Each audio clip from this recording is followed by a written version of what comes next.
ලියන්න බල වර්ග හඳුන්වා දීම. බල වර්ග හඳුන්වා දීම. බල වර්ග හඳුන්වා දීම.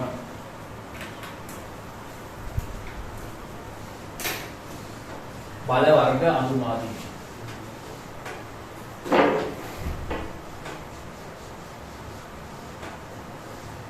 බලයන් එක එක වේශ වලින් අපිව හම්බෙන්නේ එක එක වේශ එක එක වේශ වලින් අපිව හම්බෙන්නේ. හරි. කාලියම්ම වගේ. හරි. කාලියම්ම දිනවනේ සෝහන් කාලි එහෙම දිනවනේ කැලි කැලි. අන්න ඒ වගේ හොඳ. එක එක වේශ වලින් එනවා අපිව හම්බෙන්නේ. හරිද? දැන් අපි ඉගෙන ගන්න හදන්නේ බලය අපිට හම්බෙන එක එක මුහුණු වලවල්. එක එක විදි වලට මොන විදි වලටද අපිට බලය මුණ ගැහෙන්නේ. හරිද? පළවෙනි එක තමයි ගුරුත්වාකර්ෂණ බලය. වෙන්නේ කියනකට ගුරුත්වාකර්ෂණ බලය. ගුරුත්වාකර්ෂණ බලය. ගුරුත්වාකර්ෂණ බලය. වරහන් දෙලියට බර. ගුරුත්වාකර්ෂණ බලය වරහන් දෙලියට බර. වරහන් දෙලියට බර. මෙහෙමයි. ඔන්න දැන් තමයි මම හරියටම කියලා දෙන්න දන්නේ. හරි දැන් තේරෙනවා. වස්තුවක් හරිද හරියටම කියලා දෙන්නම් මේක. හරිද? ගුරුත්වාකර්ෂණ බලය කියන එක ඔයාලා දන්නවා පොඩි කාලේ දැන් ඉස්කෝලේ ගියපු නිසා පෘථුවියේ ගුරුත්වාකර්ෂණ බලයක් තියෙනවා කියලා දන්නවා ඇත්තටම. ඕක දන්නේ නැති ළමෙක් නැහැ. හරිද? පෘථුවියෙන් වස්තු තමන් පැත්තට ඇද ගන්න ආකර්ෂණ බලයක් තියෙනවානේ. ඒකට තමයි ගුරුත්වාකර්ෂණ බලය කියලා කියන්නේ. ඒක දන්නේ නැත්නම් ඕන දැන් දැනගන්න ඕනම වස්තුවක් පෘථුවියෙන් අපිව ඕනම වස්තුවක් පෘථුවිය ඕනම වස්තුවක් තමන්ගේ පැත්තට ඇදලා ගන්නවා. ඕනම වස්තුවක් පෘථුවිය තමන්ගේ පැත්තට ඇදලා ගන්නවා. ඒ ඇදලා ගන්න බලයට තමයි මොකද්ද කියන්නේ?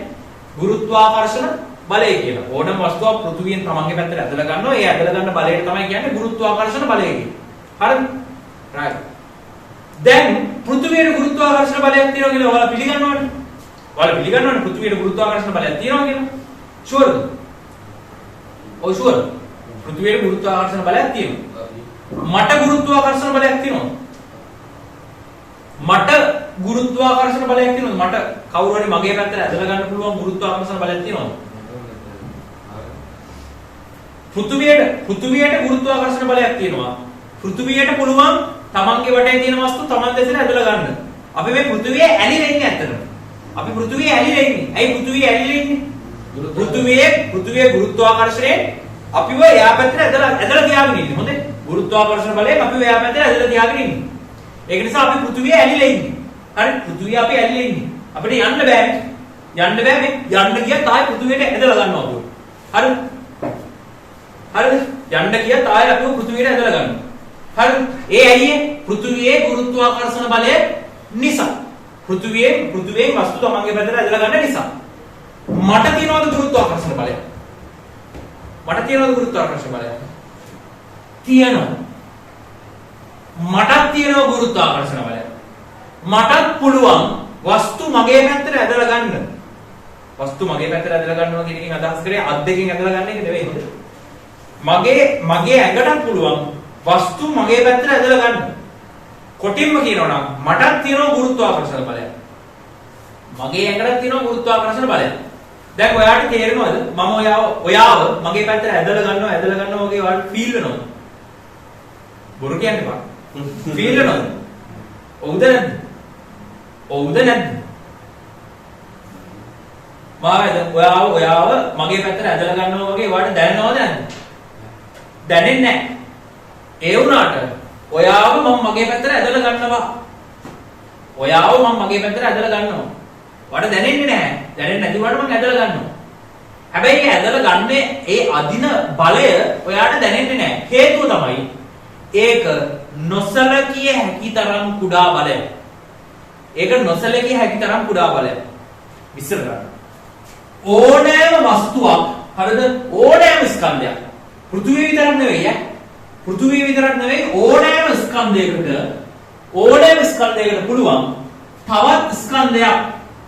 හරි? මේකෙන් දෙක කියලා කියමුකෝ.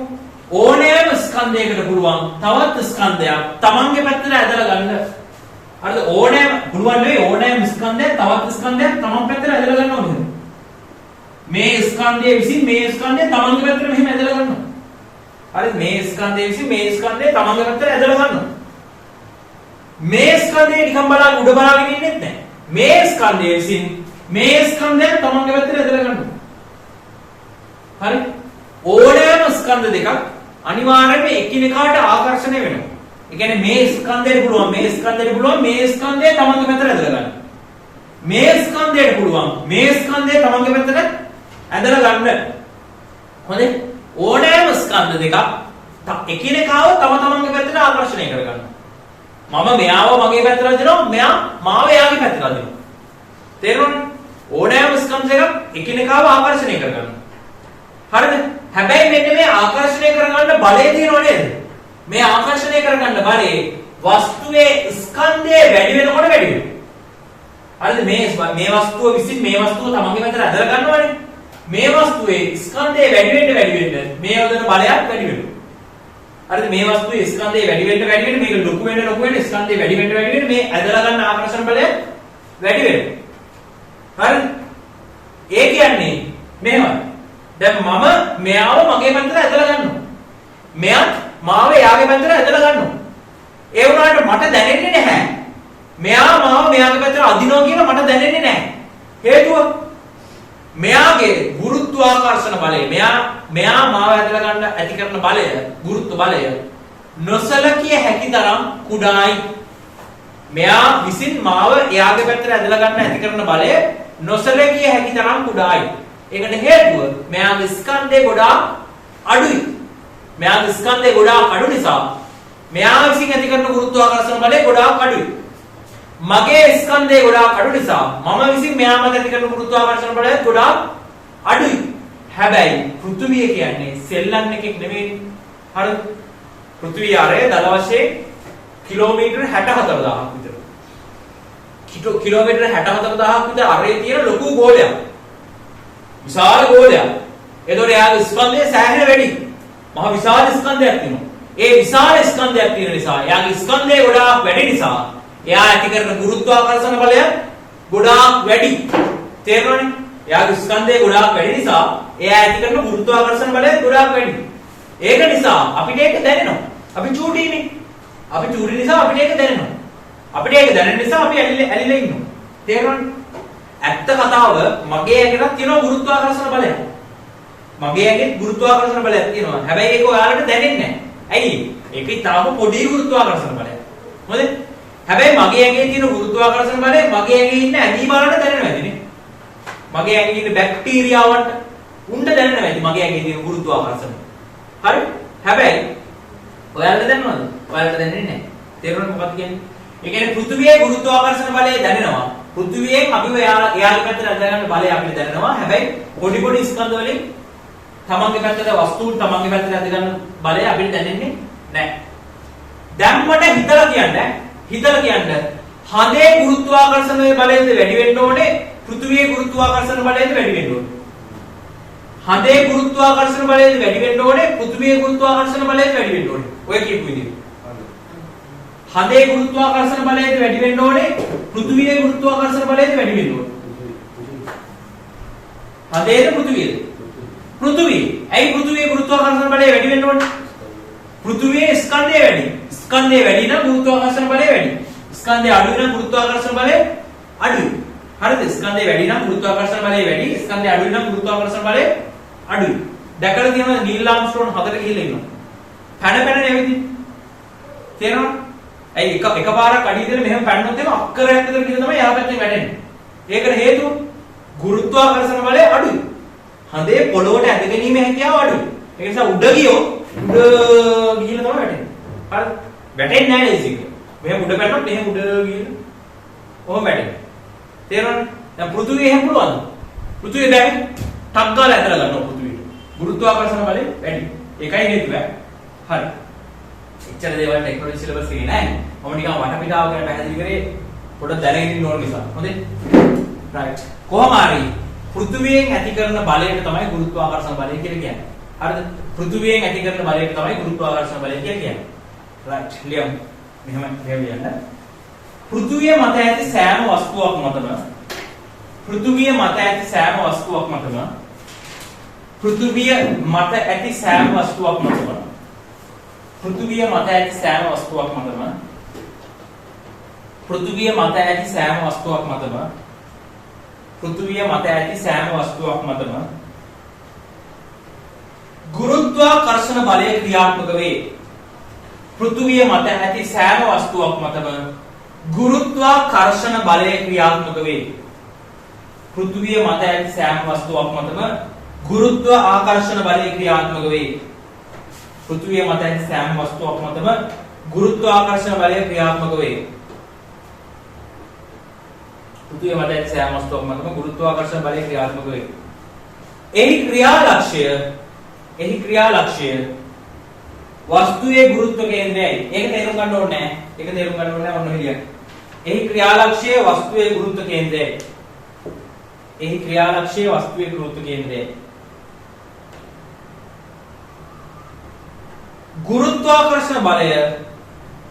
ගුරුත්වාකර්ෂණ බලය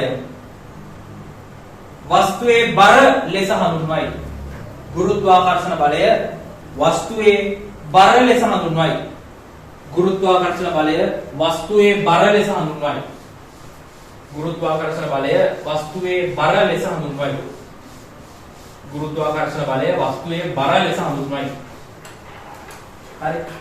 ඒක ගුරුත්වාකර්ෂණ බලයනේ වස්තුවේ බර කියලා කියන්නේ. හරිද? right. පූර්ව අපර සංඛ්‍ය ඔක්කොම ගලපලා පැහැදිලි කරන්න. මම කලින් ගුරුත්වජ ත්වරණය කියන පාර්ට් එක උගන්වනකොට කොලේ වහල තමයි උගන්වන්නේ ආවේ. ඒතර මම 100% පැහැදිලිව විස්තර කරේ නැහැ. හේතුව ඒක 100% පැහැදිලිව අවබෝධ කරගන්න තරම් දැනුමක් තිබෙන්නේ නැහැ. බලය කියන එක දන්නේ නැතුව පැහැදිලි කරන්න අමාරු නිසා ඒතර මම කොලේ වහලා ආවේ. ඒක දැන් හරියටම පැහැදිලි කරන්න. හොඳයි. වස්තුවක් තියෙනවා මෙහෙම. පොළොව උඩ වස්තුවක් තියෙනවා. පොළොව උඩ මෙන්න මෙහෙම වස්තුවක් තියෙනවා. මෙන්න මෙහෙම පෘථුවිය තියෙනවා. ඕමම පෘථුවිය තියෙනවා. right? හරියට තේරුම් ගන්න ඈ. හරියට තේරුම් ගන්න.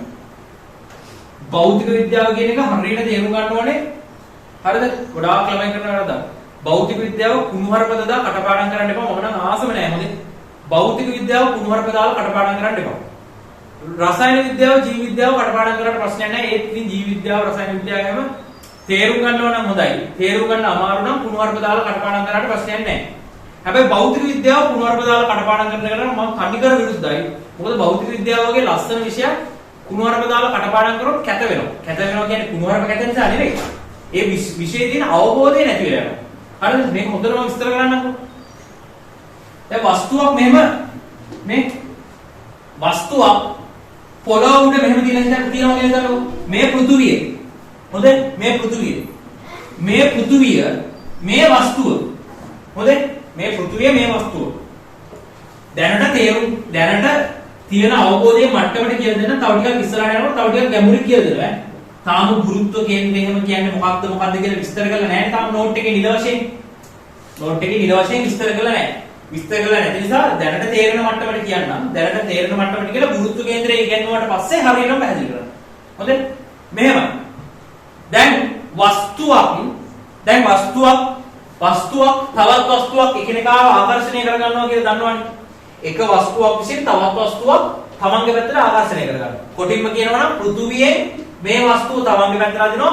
මේ වස්තුවේ පෘථුවිය තමන්ගේ පැත්තට අදිනවා. හොඳයි? ඇත්ත කතාව ඒක. දැන් මෙහෙමනේ මම පෘථුවිය උඩ හිටගෙන ඉන්නවා.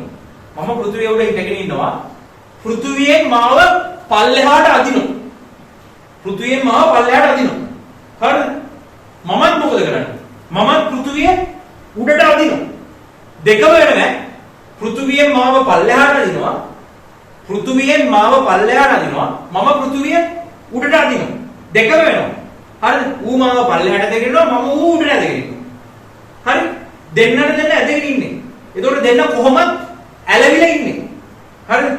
මම පෘථුවිය උඩට ඇදගෙන ඉන්නවා. ඌ මාව පල්ලෙහාට ඇදගෙන ඉන්නවා. ඒක නිසා දෙන්නට ඇලවිලා ඉන්නවා. යන්න බෑ. ආයෙ එනවා එතන. හරිද? එතකොට දෙන්නට ඇලවිලා ඉන්නේ. හරිද? ඒ බල දෙක හරිද? දල වශයෙන් දැන් මේ පෘථුවිය මේ වස්තුව තමන්ගේ පැත්තට ඇදලා ගන්නවනේ. පෘථුවිය මේ වස්තුව තමන්ගේ පැත්තට ඇදලා ගන්නවනේ. ඇදලා ගන්නකොට ඒ ඇදලා ගන්න බලය ඇති කරන්නේ හරි මැදි ගුරුත්ව කේන්ද්‍රය තාම උගන්වන්න නිසා දැනට තේරෙන මට්ටමට කියන්නේ. ගුරුත්ව කේන්ද්‍රය තාම උගන්වන්න නිසා දැනට තේරෙන මට්ටමට කියන්නේ. හොඳේ. දැන් පෘථුවියේ වස්තුවක් තමන්ගේ පැත්තට ඇදලා ගන්නවනේ. පෘථුවියේ වස්තුවක් තමන්ගේ පැත්තට ඇදලා ගන්නවා. ඒ තමන්ගේ පැත්තට ඇදලා ගන්න බලය ඇති කරන්නේ හරි මැදින් පල්ලෙහාට. තමන්ගේ පැත්තට ඇදලා ගන්න බලය ඇති කරන්නේ හරි මැදින් පල්ලෙහාට. හරි මැදින් පල්ලෙහාට තමයි ඇති කරන්නේ. හරි. එතකොට පෘථුවිය මේ වස්තුවේ හරි මැදින් පල්ලෙහාට බලයක් ඇති කරනවා. හරි මැදින් පල්ලෙහාට බලයක් දාලා අදිනවා. හරි මැදින් පල්ලෙහාට බලයක් දාලා අදිනවා. මේ වස්තුවත් නිකන් ඉන්නවද? මේ වස්තුවත් නිකන් ඉන්නේ නැහැ. මේ වස්තුවත් පෘථුවියේ හරි මැදින් ඉහළට බලයක් දාලා අදිනවා. පෘථුවියේ හරි මැද තියෙනවනේ. පෘථුවියේ හරි මැදින්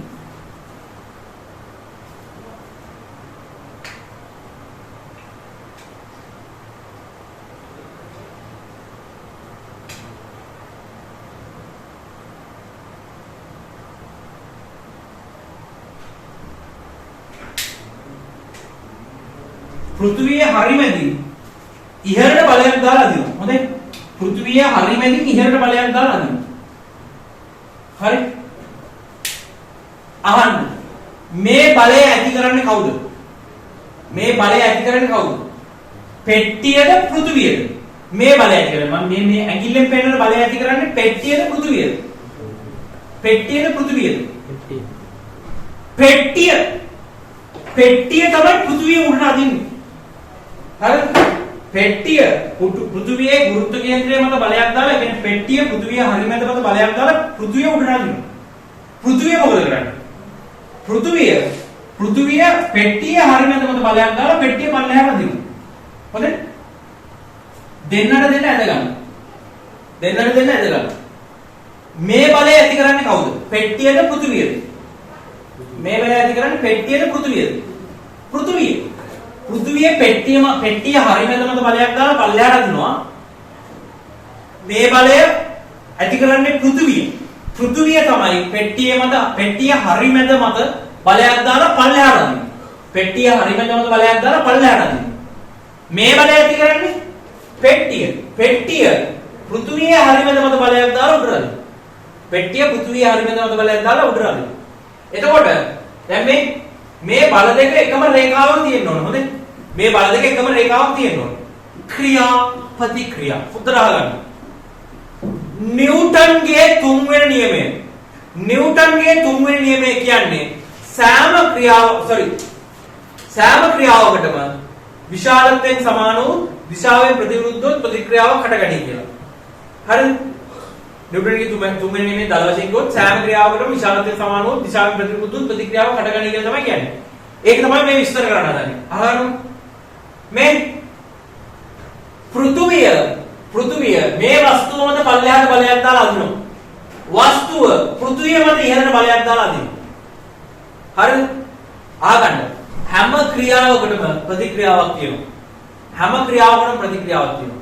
හරිද? අපි මොකක් හරි වැඩක් කරොත් ඒකේ ප්‍රතික්‍රියාව අපේ ඇඟ මත ආයෙත් එනවා. හරි? දැන් මම කාට හරි කනට ගැහුවා කියලා හිතන්නකෝ. මම කාට හරි කනට ගැහුවොත් ඒකේ ප්‍රතික්‍රියාව ආපහු මගේ කන මත ක්‍රියාත්මක වෙනවා. තේරෙනවනේ? මම කාට හරි කනට ගැහුවොත් ඒකේ ප්‍රතික්‍රියාව ආයෙ මගේ කන මත ක්‍රියාත්මක වෙනවා. ඒ කියන්නේ ආයෙ මට ක්‍රියාත්මක වෙනවා. ඒ වගේ නිකන් ස්වභාවදාමත් ඒ වගේනේ. අපි කාට හරි ගැහුවොත් ඒක ආයෙ අපිට පනිෂ්මන්ට් එක හම්බ වෙනවා. ඒ වගේ. හොඳේ? ක්‍රියාපතික්‍රියා. ඒ කියන්නේ මෙහෙමයි. හොඳට තේරුම් ගන්න.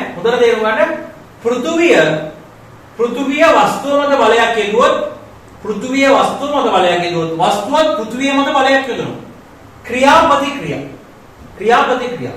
හරි? හැම වෙලේම ක්‍රියාව මේකනේ.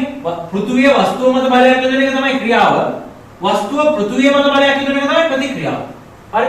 පෘථුවිය මේව යනවා උඩ වස්තුවක් තියෙනවා. වස්තුවක් මේ පිටපිය ඇදලා ගන්න කියලා ඇදලා ගන්නවා. හරිද? ඇදලා ගන්නකොට ඒ ඇදලා ගන්න කවුද? පෘථුවිය ඇදලා ගන්නකොට වස්තුවක් නිකන් ඉන්නේ නැහැ. ඔබ මාව ඇද්දනේ.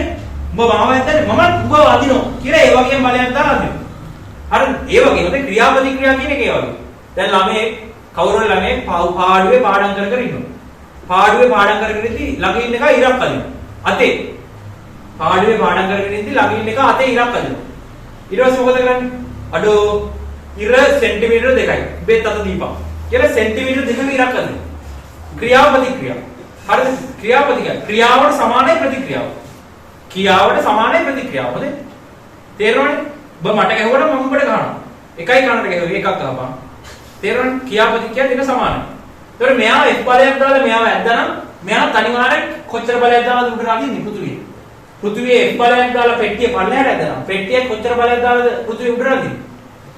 F බලයක්මයි. හැබැයි ඒක දෙන්නට දැනෙන විදිය වෙනස් ඈ.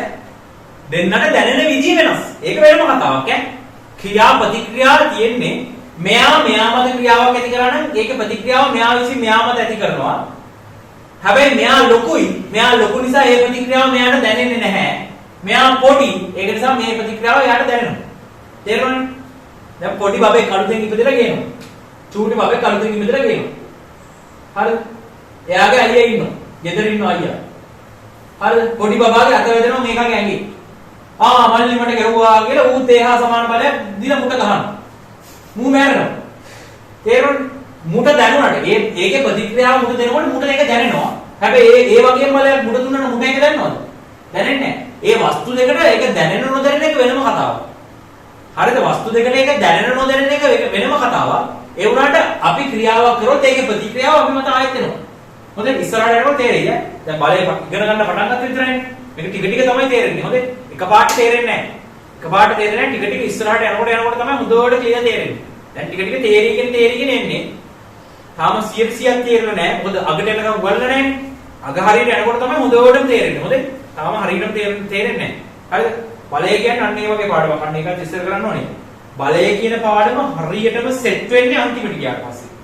හරියටම සෙට් වෙන්නේ අන්තිමට ගියාට පස්සේ මොකද අර සමහර තැන් කොලේ වහලා තමයි උගන්වන්න වෙන්නේ. සමහර තැන් වහලා උගන්වන්න වෙන්නේ. හරිද? වහලා උගන්වනවා. වහලා උගන්වලා ඉස්සරහට යනකොට ඒ මාතෘකාව හම්බුනාම එතන ඒක උගන්වලා ආයෙ ආපස්සට ඇවිල්ලා මෙන්න මෙතන සිද්ධ වුණ ඇත්තම සිද්ධිය මේකයි කියලා ආයෙත් උගන්වනවා. තේරුණාද? දැන් මෙහෙමනේ. මෙහෙම උගන්වගෙන යනකොට මේ හරිය තේරුම් ගන්න අවශ්‍ය දැනුම නැහැ. මේ හරිය තේරුම් ගන්න අවශ්‍ය දැනුම එන්නේ මේ හරිය විතර. එතකොට මෙතනදී කොලේ වහලා උගන්වගෙන යනවා. කොලේ වහලා උගන්වගෙන ගිහලා මේ හරියට ගිහලා ඒ තියරිය උගන්වනවනේ. ඒ තියරිය ඉගෙනුවට පස්සේ ආපහු මෙතෙන්ට ඇවිල්ලා පැහැදිලි කරනවා ඒක සිද්ධ වුණේ කොහොමද? හරි? එතකොට ළමයිට බහුතරයකට බලය අමාරු වෙන්න හේතුව තමයි. බලය අමාරු වෙන්න හේතුව තමයි. බලය ඉගෙන ගන්නවා නම් එක දවසක්වත් ක්ලාස් කට් වෙන්න බෑ. බලය ඉගෙන ගන්නකොට එක දවසක්වත් ක්ලාස් කට් වෙන්න බෑ. එක දවසක් කරේ ක්ලාස් කට් වුණොත් ඉවරයි. ඕන එක පොදු බෑ. ඕන ඇඩ්වර්ටයිස් ටයිම් ඇවිල්ලා කරනවා කොහොමද පොදුයි? එක දවසක්වත් ක්ලාස් කට් වෙන්න බෑ. සබ්ජෙක්ට් එක ගැන පාඩම පියවරෙන් පියවර ලේයර් එකෙන් ලේයර් එක හරියට පරිස්සමෙන් පියවරෙන් පියවර උඩ දාගෙන යන්න ඕනේ. හරි? නැත්තම් පැටලෙන්න බලන්න. අනිත් එක තමයි බලය ඉගෙන ගන්නකොට ප්‍රශ්න නම් අහන්න ඕනෙමයි. ප්‍රශ්න අහන්න ඕනේ කියලා කියන්නේ මේක වෙන්නේ කොහොමද? ඇයි මේක වෙන්නේ? දැන් මෙයා අහුව ප්‍රශ්නයක්. මෙයා අහුව ඉතින් වස්තුවකට යන්න නම් බලයක් තියෙන්න ඕනේ කියලා. හරිද? ඒක හොඳ ප්‍රශ්නයක්. ඒවා තමයි සාම්ප්‍රදායික වෙන ප්‍රශ්න. ඒ ප්‍රශ්න අහලා ඒවා ක්ලියර් කරගන්න ඕනේ. ප්‍රශ්න අහලා 100% පිරිසුදු කරගන්න ඕනේ දැනුම. හරිද? දැනුම පිරිසුදු කරගන්න ඕනේ. එන ඕන තර්කයක් කට ඇරලා අහන්න ඕනේ. ඇයි වා ඔහොම කිව්වේ මෙහෙම වෙන්න බැරිද? ඕන එකක් අහන්න ඕනේ. ඒ අහන ඕන ප්‍රශ්නයකට සර්ට උත්තර දෙන්න පුළුවන් වෙන්න ඕනේ. හරිද? ඒක වෙනම කතාවක්. හරි? එහෙම උත්තර දෙන්න පුළුවන් වෙනව නැත්නම් වැඩක් නැහැ. හරි? ඕන ප්‍රශ්නයක් අහනකොට එහෙම ප්‍රශ්න අහලා ක්ලියර් කරගන්න ඕනේ. ප්‍රශ්න අහලා ක්ලියර් කරගන්න ඕනේ. හොඳේ? තර්ක කරන්න ඕනේ. හරිද? දැන් මේක නෝට් එක ආයෙ ගෙදර ගිහිල්ලා ගහනවනේ. නෝට් එක ගහනකොට ආයෙසරයක් නෝට් එක ගහනකොට මෙහෙම හිට වෙන්න තර්ක කරන්න ඕනේ. තර්ක කරනකොට යාළුවොත් එක්ක තර්ක කරන්න ඕනේ. ඇයි බං මේක මෙහෙම වෙන්නේ? මේක තොරණේ වෙන්න බැරිද? මේක ඒකාකාර ප්‍රවේගකින් යන්නේ ඇයි? කිගේ ඒක ගැන තර්ක කරන්න ඕනේ. හරිද? ඒ කියන්නේ ගැඹුරින් අධ්‍යයනය කරනකොට ඒක ගැන ප්‍රශ්න එනවා. හරිද? කාට හරි ළමයෙක්ට බලය පාඩම උගන්වනකොට ප්‍රශ්න ආවේ නැහැ කියන්නේ. ඒ ළමයා ඉගෙන ගන්නේ නැහැ කියන්නේ. කාට හරි ළමයෙක්ට පාඩම උගන්වනකොට ප්‍රශ්න නැත්තම් මුකුත් ප්‍රශ්න නැහැ කියන්නේ ඒ ළමයා ඉගෙන ගන්නේ නැහැ කියන්නේ. ඉගෙන ගන්නවා නම් අනිවාර්යෙන් ප්‍රශ්න එනවා. හරිද? Tamanට තේරෙනවා නම් තමන්ට සබ්ජෙක්ට් එක තේරුම් යන්න පටන් ගත්තා නම් අනිවාර්ය ප්‍රශ්න එනවා. ඇයි මේක මෙහෙම වෙන්නේ? ඇයි මෙහෙම වෙන්නේ? මේක කොහොමද මෙහෙම වෙන්නේ? සර් මෙහෙම කිව්වා මට මෙහෙම හිතෙනවා. එක ප්‍රශ්න ඇති වෙනවා. හිතන ප්‍රශ්න නෝ. හිතන ප්‍රශ්නේ නැහැ කියන්නේ. ඒ ළමයා උනන්දුවෙන් ඉගෙන ගන්න නැහැ කියන්නේ. හරි? උනන්දුවෙන් ඉගෙන ගන්න නැති ළමයට ඒකට යන්න බෑ. ඒතකොට තමන්ට තේරුම් ගන්න පුළුවන් තමන්ට ඒකට යන්න පුළුවන්ද බැරිද? තමන් වැඩ කරන රටාව හරිද වැරදිද කියලා. හරි? මම ආයතන හැමදාම කියනවා. ගොඩාක් ළමයින්ට අන්තිමට රිසල්ට් එක C එක. ඒක තමයි ඇත්ත කතාව. SFT වල සයන්ස් ඔෆ් ටෙක්නොලොජි වල ගොඩාක් ළමයින්ට අන්තිමට රිසල්ට් එක C එක. ගොඩාක් ළමයින්ට එන්නේ C. ෆේල් වෙන්නේ නැහැ මේ සබ්ජෙක්ට් එක ලේසි. මේ සබ්ජෙක්ට් එක ලේසියෙන් එකෙන් ෆේල් වෙන්නේ. හරිද? හරි කලාතුරකින් අමු මැට් එක තමයි ෆේල් වුණොත් ෆේල් වෙන්නේ. මේ සබ්ජෙක්ට් එක ෆේල් වුණා කියන්නේ ඌ පෘථිවියෙන් අයින් කරලා දාන්න ඕන එකෙක්. මොකද එච්චරම ඌ මීහරකෙක්. හරිද? ඌට කිසිම වගකීම් ඌට කසාදයක්වත් කරලා දෙන්න හොඳ නැහැ. අහල පහල මොකෙක්ටවත්. හේතුව එච්චරකට වගකීමක් නැති එකේ. යකෝ O level maths ටිකෙන් යන්තම් S එකක් කම්බ ගන්න පුළුවන්. අර O level maths වල තියෙන දෙක තුන තියෙන්නේ. ඒ ටික අමුණලා S එකක් කම්බ ගන්න පුළුවන් මේ සබ්ජෙක්ට් එකට. ඒකවත් කරගන්න නැහැ කියන්නේ ඌ වැඩක්ම නැහැ. හරිද? තොරහම. හරිද? අනිවාර්යෙන් AB තියෙන්න ඕනේ. AB හරි normal එකක් නම් අනිවාර්යෙන් C තියෙනවා. C තුනක් තිබ්බොත් vocational university set වෙන්න පුළුවන්. හරිද? ඒ කියන්නේ C තුනේ උඩ රිසල්ට් කොහොමද set වෙනවා? C තුනේ උඩ රිසල්ට් කොහොමද set වෙනවා? කොහොම හරි C තුනක්වත් දාගන්න බලපන් ගවර්න්මන්ට් යුනිවර්සිටි එකකට යන්න පුළුවන්. C තුනක්වත් දාගත්තොත් ගවර්න්මන්ට් යුනිවර්සිටි එකට යන්න පුළුවන්. එතනින් පල්ලෙහා ආවොත් නම් කියන්න බෑ. යුනිටෙක් අනේ මේ යුනිටෙක් නෙමෙයි sorry. මේ මොනවද යුනිවර්සිටි කොලෙජ් විශ්වවිද්‍යාල විද්‍යාලය කියලා જાතියක් තියෙනවා. ඒ වගේ ඩිප්ලෝමා හම්බෙන්නේ. ඒවටත් යන්න පුළුවන්. S3ක් වගේ C එක S2කට වගේ. S3ම ගත්තොත් නම් ටිකක් හොයලා බලන්න ඕනේ කෝස් මොනවා හරි තියෙනවද කියලා. එහෙම නැත්නම් ප්‍රයිවට් ඩිග්‍රී තමයි කරන්න වෙන්නේ. ප්‍රයිවට් ඩිග්‍රී කරන්න ගියොත් දැන් ඉතින් ප්‍රයිවට් ඩිග්‍රී කිරීලා කරන්න වෙන්නේ නැහැ. දැන් මේ රට යන තත්ත්වෙත් එක්ක ප්‍රයිවට් ඩිග්‍රී නම් කරන්න වෙන්නේ නැහැ. සෝනික තමයි ප්‍රයිවට් ඩිග්‍රී වල ගණන් අම්මට සිරි වෙලා තියෙන්නේ දැන්. ලක්ෂ 24කට තියෙන ඩිග්‍රිය දැන් ලක්ෂ 58ක් වෙලා. ඒ ඩොලර් එක ඩබල් එක යනවා උඩ. ඩොලර් එක උඩ යනකොට රුපියල් වලින් හදුවා මේ මිල ඩබල් වෙනවා. හරි? ඒක නිසා දැන් ආයි ප්‍රයිවට් ඩිග්‍රී කරන්න නම් හිට පට්ට ලක්ෂපති වෙන්න ඕනේ. ප්‍රයිවට් ඩිග්‍රී නම් ගැන හිතන්න අමාරුයි මේ රට යන විදිහත් එක්ක. හරිද? කොහොම හරි ගවර්න්මන්ට් එකෙන් පැනගනින්. හරිද? ප්‍රයිවට් ඩිග්‍රී වල අනිත් පැත්ත. ප්‍රයිවට් ඩිග්‍රී කියන්නේ පට්ට ඉස්සරහට යපුවම මේ ප්‍රයිවට් ඩිග්‍රී වල සබ්ජෙක්ට් එකක් රිපීට් වුණොත් එහෙම ඒ රිපීට් වෙච්ච සබ්ජෙක්ට් එකට ආයෙ සල්ලි ගෙවන්න ඕනේ. ඒ විදිහම ලක්ෂ 24ක් විතර දීලා ඒ ප්‍රයිවට් ඩිග්‍රී කරන්න අරගෙන ඒකේ සබ්ජෙක්ට් එකක් රිපීට් වුණොත් ඒකට ආයෙ සල්ලි ගෙවන්න. සමහර තැන්වල සල්ලි ගෙවන්න ඕනේ, සමහර තැන්වල සල්ලි ගෙවන්න ඕනේ නැහැ. ඔය සයිටම් එකේ වගේ නම් ආයෙ ගෙවන්න ඕනේ. මම දන්නේ නැහැ, මම හරියටම දන්නේ නැහැ. මට ඔය එක කියපු කතාව මම කිව්වේ ආයෙ සල්ලි ගෙවන්න ඕනේ. ඒ වගේ කරුණු හරිද? ඒක මහා ඉස්සරහ දෙයක් නේ. මම අර සබ්ජෙක්ට් එකට පාඩම් කරන්නත් ඕනේ, සල්ලිත් එකතු කරන්න ඕනේ. තව ලක්ෂ 10ක් විතර දෙන්න ඕනේ. වැඩිපුර ඒ ස්ට්‍රෙස් දෙකක්, ඔළුවට බර දෙකක්. තමයි මට නම් හරි අමාරුයි. දෙකක් පුස්තකගෙන යනවා කියන්නේ ඊට වඩා ගවර්න්මන්ට් සෙට් වුණොත් පට්ට ආතල්ලා. ඒ ගවර්න්මන්ට් එකේ මාර නිදහස්. ඒ ට්‍රැක් එකේදී කොල්ල ඔක්කොම ෆිට වෙනවා. ට්‍රැක් එකේදී කොල්ල ඔක්කොම ෆිට වෙනවා. ෆිට වුණාට පස්සේ අනිවාර්යෙන් එක එකට උදව් කරගන්නවා. දැන් මට බැච් එකේ මම රිපීට් වුණොත් එහෙම අනිත් ඒවා ඔක්කොම මට සපෝට් කරනවා. ඇයි උඹ රිපීට් වුණේ? උඹට මොනවද අඩුපාඩු? හරි වරෙන් බඩ කුප්පියක් දාලා මේක පුළුවන් කරලා දෙන්න කියලා බැච් එකේ කොල්ල උදව් කරනවා. ප්‍රයිවට් එකේ ඒක අඩුයි. ප්‍රයිවට් එකේ සල්ලි දීලා ඉගෙන ගන්න තමන් වැඩේ කරගන්න දැනගන්න ඕනේ. අර ෆ්‍රෙන්ඩ්ෂිප් එක කියන එකේම ගොඩාක් අඩුයි. ප්‍රයිවට් ඩිග්‍රී වල. ඒ කියන්නේ කොල්ලෝ එකට නෙවෙයි ඉන්නේ. ඒ කියන්නේ අර ෆිට් එක කියන එක. දැන් බලන්නකොනේ ගවර්න්මන්ට් එකේ අන්තරේ ඔය අන්තරේ එළියේ ඉන්නේ උන්ට පේන දේ නෙවෙයි ඇතුලේ තියෙන්නේ. හරිද? ඔය අන්තරේ කියලා ඔක්කොම එකට දැන් ඕන ප්‍රශ්නයකදී මුළු කැම්පස් එකම එකවර එළියට ගන්නවනේ. හරි? කෝඩ් ෆේස් එකට යවම කිව්වොත් මුළු කැම්පස් එකේ 1000 2000ක් එකවර ගන්නවනේ එළියට. මුළු පොලිමම එකවර යනවනේ. ඒ කියන්නේ එතන තියෙනවා පට්ට එකමුතුකම. ගවර්න්මන්ට් යුනිවර්සිටි වල තියෙන එකමුතුකම. එක එක්ක ප්‍රශ්නයක් වුණොත් මුළු සෙට් එකම වහිනවා. අන්න එහෙම එකක් තියෙනවා. ප්‍රයිවට් වල එහෙම නැහැ. අල්ලිකාරෝ බිලවයි අපහාස කරන්න කියනවා නෙවෙයි. ප්‍රයිවට් වල තමන්ගේ වැඩේ කරගන්න විතරයි තියෙන්නේ. තමන්ගේ වැඩේ තමන් කරගන්න ඕනේ. ඒතකොට තමන් රිපීට් වුණොත් තමන් රිපීට් වුණොත් අනිත් උන්ට ඒක අදාළ නැහැ. හැබැයි ගවර්න්මන්ට් එහෙම නැහැ. කවුරු හරි කොල්ලෙක් රිපීට් වුණොත් අනිත් උන් ටක් ගාලා හොයලා බලනවා. හැම බැච් එකකම ඉන්නවා රෙෆ් කෙනෙක්. ගවර්න්මන්ට් යුනිවර්සිටි වල හැම බැච් එකකම ඉන්නවා රෙෆ් කෙනෙක්. ස්ටුඩන්ට් රෙෆ් කෙනෙක්. ශිෂ්‍ය නියෝජිතයෙක්. හරිද? නියෝජිතයා කියන එක තමයි රෙෆ් කියන්නේ. ඒතකොට ශිෂ්‍ය නියෝජිතයා ඉන්නවා. එයාගේ බැච් එකේ ළමයි ගැන බලන්න ඕනේ. එයාගේ බැච් එකේ කවුරු හරි ළමයෙක් ඇබ්සන්ට් වෙනවා නම් රිපීට් වෙනවා නම් එයා බලනවා. අම්මෝ මේ ඇබ්සන්ට් වෙලා රිපීට් වෙලා. ඊපස්සේ උන් ටක් ගාලා කෝල් එකක් කරනවා. මචං ඔබට මොකද්ද කේස් එක? උඹ ලෙක්චර්ස් එන්නේ නැහැ. ඔබට රිපීට් නේ. මොකද්ද ප්‍රශ්නේ වෙන්නේ? ඔබේ ප්‍රශ්නේ කියපන්. අපි මැදිහත් වෙලා විසඳන්න. දැන් මෙහෙමයි මේ අම්මා නැති වුණා නැත්නම් වසූරිය හැදුණා හරි මොකක් හරි ප්‍රශ්නයක් වුණොත් හරි. අවුලක් නැහැ. අපි ලෙක්චරර්ස්වත් එක්ක කතා කරලා ඔබට රිපීට් ලියන්න සෙට් කරන්න වරෙන් කුප්පි වලට. අපි කුප්පි දානවා දැන් ජූනියර් බැච් එකට කුප්පි දානවා. ඒ කුප්පි වලට ඇවිල්ලා කරගන්න. කියලා ඒක වැඩ පිළිවෙලක් යනවා. කාටවත් හැලෙන්න දෙන්නේ නැහැ. සරල සිංහලෙන් කියනවා. ගවර්න්මන්ට් යුනිවර්සිටි වල කාටවත් හැලෙන්න දෙන්නේ නැහැ. ප්‍රයිවට් වලත් හැලෙන්න දෙන්නේ නැහැ. හැලෙන්න දෙන්නේ නැහැ. ප්‍රයිවට් වලත් හැලෙන්න දෙන්නේ නැහැ. මේ හැලෙන්න දෙන්නේ නැති වුණාට පොඩ්ඩක් අර එකමුතුකමේ අඩුවක් තියෙනවා. එකමුතු නැහැ. අර ගවර්න්මන්ට් තරම් එකමුතු නැහැ. ඒ කියන්නේ මම දෙකම කරලා තියෙනවානේ. මම ගවර්න්මන්ට් එකේ කරලා තියෙනවා, ප්‍රයිවට් එකත් කරලා තියෙනවා. දැන් ප්‍රයිවට් වල අර මේ අපහාස කරනව නෙවෙයි. මේ මම නම් ඩිග්‍රිය ප්‍රයිවට් කරන්නේ. ඒක නිසා මට අවුලක් නැහැ. මොකද මම ඉංග්‍රීසියෙන් ඔක්කොම හදාගෙන ඉන්න නිසා මට නැහැ එක එකාගේ උදව් මට ඕනේ නැහැ. හැබැයි අර මුල්ම එකෙක්ට උදව් ඕනේ. ඉංග්‍රීසිත් බෑනේ. දැන් උඹලා සිංහල මීඩියම් ඉගෙනගෙන උඹලට ඉංග්‍රීසි බෑ. උඹලා කැම්පස් ගිහම උඹලට අන්නත් ආරයි. ඔක්කොම ලෙක්චර්ස් ඉංග්‍රීසියෙන් කරනකොට උඹලට මුකුත් කරගන්න බෑ. එතකොට අයියලාගේ උදව් ඕනේ. සීනියර් බැච් එකේ උදව් ඕනේ උඹලට. සීනියර් බැච් එකේ ඇවිල්ලා උඹලට කුප්පි දාලා අර ලෙක්චර් එකේ ඉංග්‍රීසියෙන් උගන්වන්නේවා උඹලට අයියලා ඇවිල්ලා සිංහලෙන් උගන්වනවා. සිංහලෙන් උගන්වනකොට තේරෙනවනේ.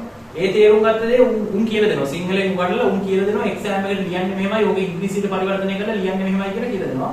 ඒක අමුණගෙන ගිහින් එක්සෑම් එකට ලියන්න තියෙනවා. කුප්පි දැම්මම ඒ කුප්පි වලින් එක්සෑම් එකට ලියන්න තියෙනවා. හරි?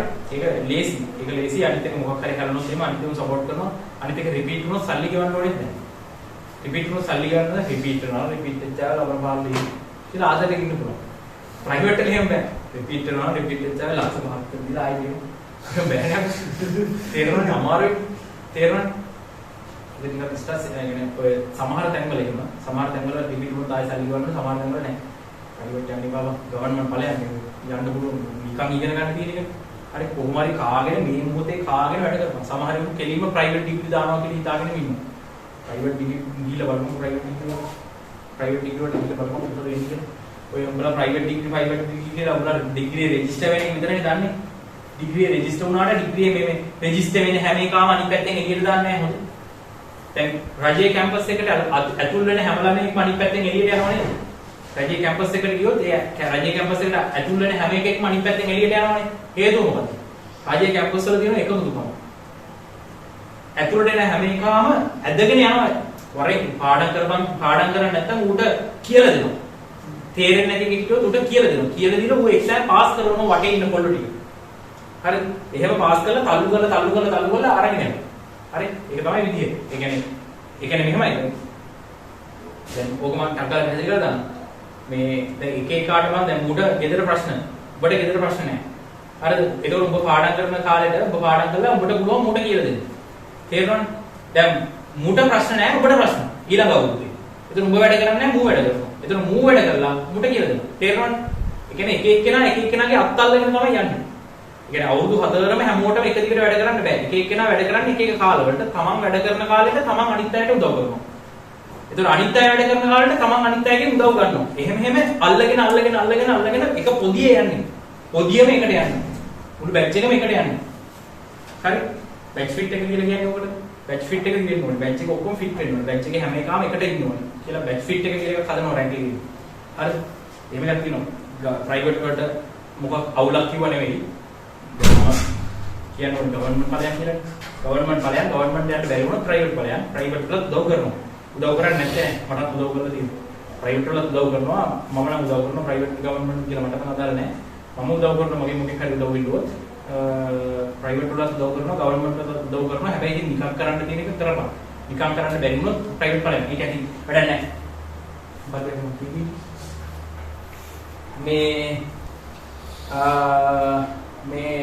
මේක පල්ලෙහාට දාගන්නවා මේක උඩට දාගන්නවා. ක්‍රියාපතික්‍රියා. හරි? ක්‍රියාපතික්‍රියා. ඒක ඒරෝ යමුනා. හරි. මොකද්ද? වාක්‍යය කියන්නේ වස්තුවේ බරය. හරි. ආගන්නු. දැන් මේ වස්තුව මත පෘථිවියෙන් බලයක් දානවනේ. මේ වස්තුව මත පෘථිවියෙන් බලයක් දානවා. හරි? වස්තුව මත පෘථිවියෙන් බලයක් දානවා.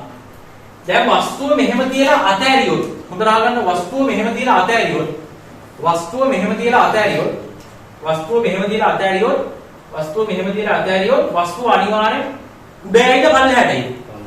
වස්තුව අනිවාර්යෙන් පල්ලෙහාට යනවනේ. වස්තුව මෙහෙම තියලා අතෑරියොත් එක්ක උඩ යනවා නැත්නම් පල්ලෙහාට යනවා නෙවෙයි පල්ලෙහාට තමයි එන්නේ. ඇයි පල්ලෙහාට එන්නේ?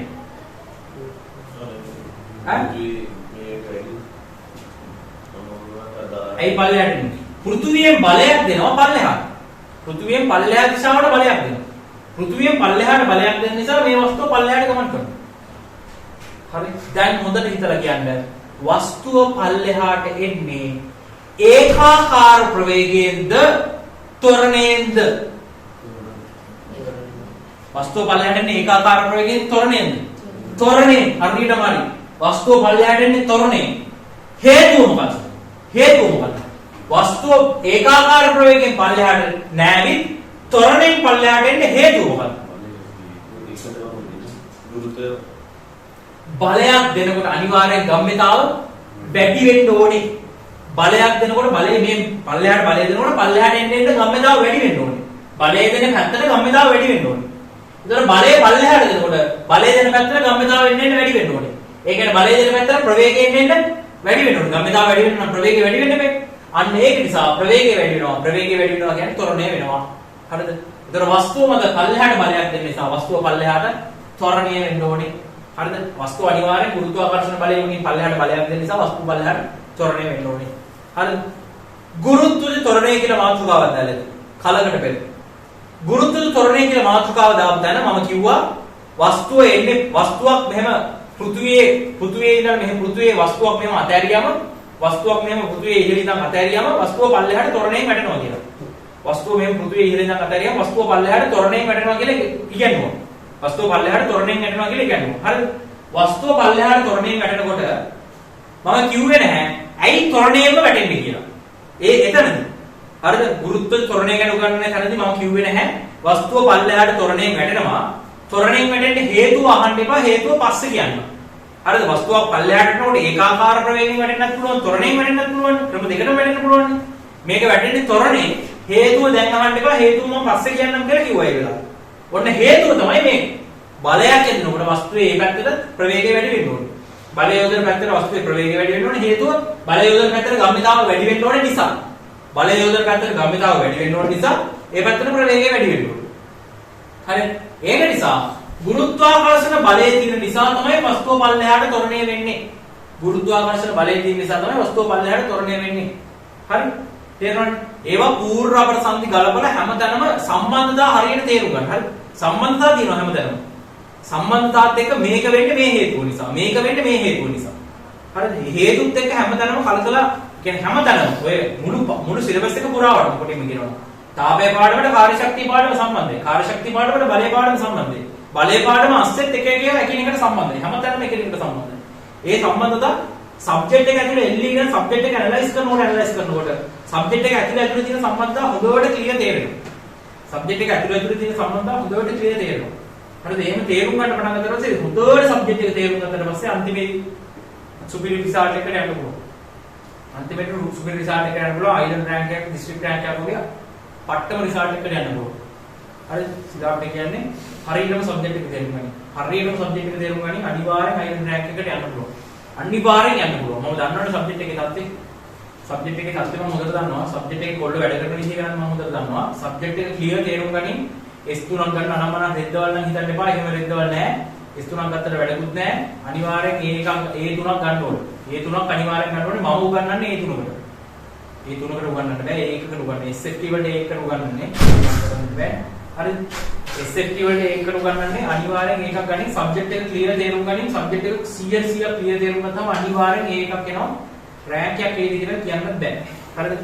වැඩ කරනකොට අනිවාර්යෙන් රෑන්ක් ගන්න පුළුවන්. අය S3කට එහෙම try කරන්න ඕනේ නැහැ. හරි? right. එතකොට ඔන්න ඔබ තමයි සීන් එක. right. එතකොට වස්තුවක් මත ගුරුත්වාකර්ෂණ බලයෙන් බලයක් වෙන නිසා වස්තුව පල්ලෙහාට ත්වරණය වෙන්න ඕනේ. හරි? එතකොට වස්තුව මත ගුරුත්වාකර්ෂණ බලයෙන් නැති කරන බලය වස්තුව මත ගුරුත්වාකර්ෂණයෙන් නැති කරන බලයට අපි කියවනේ බර කියලා. එතකොට බර නිසා වස්තුව පල්ලෙහාට ත්වරණය වෙනවා. මේ බර කියන බලය නිසා වස්තුව පල්ලෙහාට ත්වරණය වෙනවා.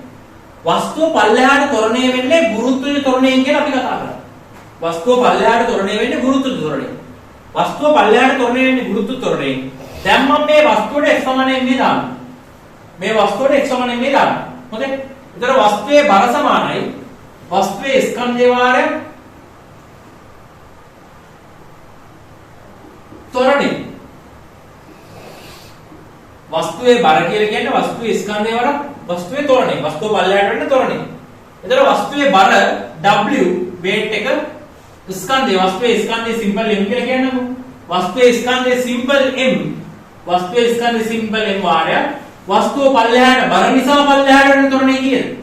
වස්තුව බර නිසා පල්ලෙහාට වෙන තොරණේ G ගුරුත්වය තොරණේ. වස්තුවේ බර නිසා පල්ලෙහාට වස්තුව පල්ලෙහාට වෙන්නේ ගුරුත්ව තොරණේ. වස්තුවේ බර නිසා වස්තුව පල්ලෙහාට වෙන්නේ ගුරුත්ව තොරණේ.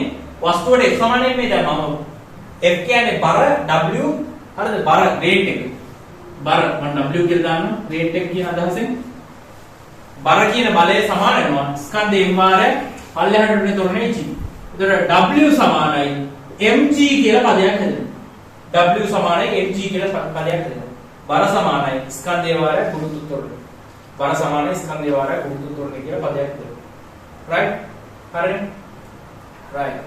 ඊට පස්සේ යටි ලියන්න මේ රූපය අඳින්න. මේ රූපය අඳින්න. මේ රූපය අඳින්න. මේ රූපය ඇඳලා ඊට පස්සේ බර සමානයි ස්කන්ධය වාරයක් තොරණය W සමානයි mg කියලා.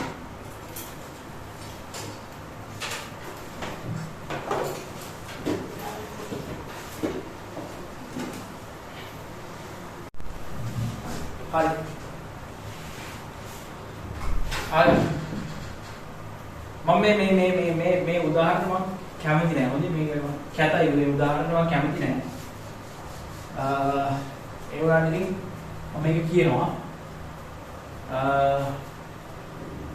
සමහර ළමයි මේ වැරද්ද කරනවා මම දැකලා දෙනවා කලාතුරකින්. හොඳේ. හැම වෙලේම නෙමෙයි මේ වැරද්ද කලාතුරකින් කරනවා මම දැකලා දෙනවා. මේක සංකල්පේ හරියට උඩට දාන්න ඕනේ. සංකල්පේ හරියට උඩට දාන්න ඕන නිසා තමයි මේ කියන්නේ. හොඳේ. දැන් බර කියන එක දැන් පෘථුවිය මෙහෙම තියෙනවනේ. පෘථුවිය මෙහෙම තියෙනවා, වස්තුව මෙහෙම තියෙනවා. වස්තුවේ හරියටි පල්ලෙහාට තමයි බර ක්‍රියාත්මක වෙන්නේ. වස්තුවේ හරියටි පල්ලෙහාට තමයි බර ක්‍රියාත්මක වෙන්නේ. බර කවදාවත් දැන් මේ පෘථුවිය පොළොව මෙහෙම තියෙන්නේ. පොළොව මෙහෙම තියෙන්නේ. වස්තුව මෙහෙම තියෙනවා කියලා හිතන්නකෝ. වස්තුව මෙහෙම තියෙනවා. බර කවදාවත් මෙහෙම ඇලේට ක්‍රියාත්මක වෙන්න පුළුවන්ද? බර කවදාවත් ඇලට ක්‍රියාත්මක වෙන්න පුළුවන්. මේ පෘථුවියේ තලයනේ පෘථුවි තලය. බර කවදාවත් ඇලට ක්‍රියාත්මක වෙන්න පුළුවන්ද?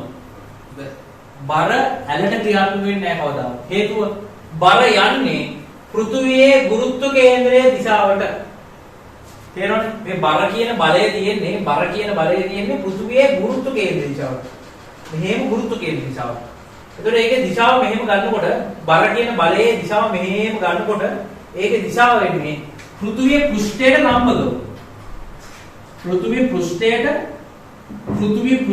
ලම්බව. පෘථුවියේ පෘෂ්ඨය තියෙනවනේ මෙන්න මෙහෙම.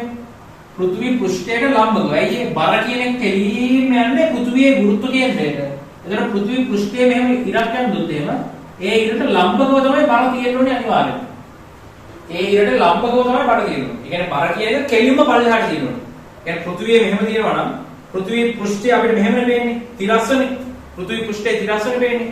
ඒ පෘථිවි පෘෂ්ඨයට කෙලින්ම පල්ලෙහාට තමයි බර තියෙන්නේ. හැම වෙලේම බර කියන එක කවදාවත් මෙහෙම ඇලවෙන්නේ නැහැ.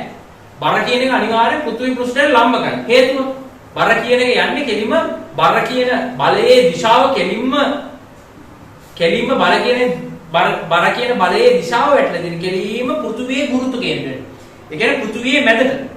පෘථිවියේ මැදට තමයි බර කියන බලයේ දිශාව ඇවිල්ලා තියෙන්නේ කෙලින්. ඒකයි හේතුව. හරිද? ඒ කියන්නේ බර තියෙන්න ඕනේ අනිවාර්යෙන් පෘථිවියට කෙලින්ම පල්ලෙහාට. සරල සිංහලෙන් කියනවා. බර කියන බලය තියෙනවනේ පෘථිවියට කෙලින්ම පල්ලෙහාට. මම සමහර තැන්වල දැකලා දෙනවා මෙහෙම කියනවා. හරිද? සමහර තැන්වල මම දැකලා දෙනවා මෙහෙම කියනවා. ගෑනවනේ කන්දේ ගහ ගන්නකො. හරි? කන්දේ ගහ ගන්න. කන්දේ. හරි. මෙහෙමයි. මම මේ උදාහරණයට ආස නැහැ හොඳේ. මම මේ උදාහරණයට ආස නැහැ. හරිද? සමහර සර්ලා මෙහෙම කියනවා. හරිද? මම මේකට ආස නැහැ, මේකට කැමති නැහැ මම. ඒ වුණාට මේක කියනවා මොකද මට තේරුම් ගන්න දෙක තුනම තියෙන නිසා. දැන් බර තියෙන්නේ කෙලින්ම පල්ලෙහාටනේ. මම සර් කෙනෙක් උගන්වනකොට මම අහගෙන උදාහරණයක් මම කියන්නේ. බර කියන්නේ නිකන් කක්ක බෙට්ටක් වගේ. හරිද? හරිද? කක්ක බෙට්ට කවදාවත් ඇලට යනවද? මේව අත්හැරියම ඇලට යනවා. ගාල හෙට යනවා. නෑ කෙලින්ම පල්ලෙහාට නේ වැටෙන්නේ. තේරුණාද? අන්න ඒ වගේ. ඇලේට යන්නේ නෑ. හරිද? බර කියන එක කවදාවත් ඇලේට යනවද? ඇලේට යන්නේ නෑ කෙලින්ම පල්ලෙහාට යන්නේ. හොඳද? මම මේ උදාහරණයට ආස නැහැ. අහන්න. මම මේ උදාහරණයට ආස නැහැ. හරිද? මේකට මම ආස නැහැ. ඇයි ආස නැත්තේ? මේකෙන් මේ උදාහරණයෙන් ඉගෙනුවාට පස්සේ සංකල්ප හරියට ඔළුවට යන්නේ නැහැ. සංකල්ප හරියට ඔළුවට යන්නේ නැහැ. මතක හිටිනවා. මතක හිටිනවා බර කෙලින්ම පල්ලෙහාට තියෙන කියලා මතක හිටිනවා. මතකෙ තිබ්බට මම ආස නැහැ. ආස නැති වෙන්න හේතුව තමයි බර කියන එක පල්ලෙහාට යන්න ඕනේ. පල්ලෙහාට කෙලින්ම පල්ලෙහාට යන්නේ ඇයි කියලා හේතුව දැනගන්න ඕනේ. බර කියන එක කෙලින්ම පල්ලෙහාට යන්න හේතුව තමයි පෘථිවියේ ගුරුත්ව කේන්ද්‍රයට බර යන නිසා. ඒක තමයි හේතුව. හේතුව උගන්වන්න නැතුව මෙහෙම කුණුහරුප වලින් ඉගෙනුවාට පස්සේ සිද්ධ වෙන්නේ ළමයාට සබ්ජෙක්ට් එක අවබෝධ වෙන්නේ නැහැ. සබ්ජෙක්ට් එකේ ඇත්ත හේතු තේරෙන්නේ නැහැ. ඇත්ත හේතු තේරෙන්නේ නැහැ. කුණුහරුප දාලා මතක තියාගන්න එක කරන්නේ. හරිද? එතකොට ඇත්තටම භෞතික විද්‍යාව තේරෙන්නේ නැහැ. භෞතික විද්‍යාව අමාරු ප්‍රශ්නයක් ආවොත් ඒකට උත්තරේ හොයාගන්න කොහොමද කියලා තේරෙන්නේ නැහැ. හරිද? මම මේකත් නිකමට කිව්වේ. මේක නිකමට කිව්වේ කාට හරි අමතක නම් මේක යොදාගෙන මතක තියාගත්තත් ප්‍රශ්නයක් නැහැ. හැබැයි ඇත්ත තේරුම තමයි බර කියන එක කෙලින්ම පල්ලෙහාට තියෙන හේතුව තමයි බර ක්‍රියාත්මක වෙන්නේ කෙලින්ම පෘථිවියේ ගුරුත්ව කේන්ද්‍ර දිශාවට නිසා. හරිද? බර ක්‍රියාත්මක වෙන්නේ කෙලින්ම පෘථිවියේ ගුරුත්ව කේන්ද්‍ර දිශාවට නිසා. රයිට්? හරි. එතකොට හරි ඔන්න බර හරි.